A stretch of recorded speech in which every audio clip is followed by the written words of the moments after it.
Hi everyone, in this video, I'm going to show you how to download videos from Telegram quickly and easily. So let's get started. First, open the Telegram app on your phone.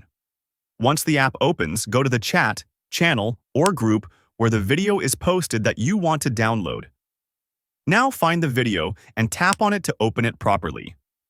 After that, look at the top right corner of your screen and tap on the three dots.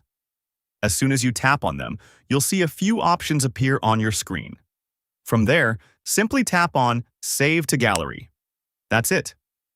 Telegram will start saving the video directly to your phone gallery. Once the download is complete, you can open your gallery app anytime and watch the video without opening Telegram again. This is one of the easiest ways to download videos from Telegram on your mobile phone. I hope this video helped you out.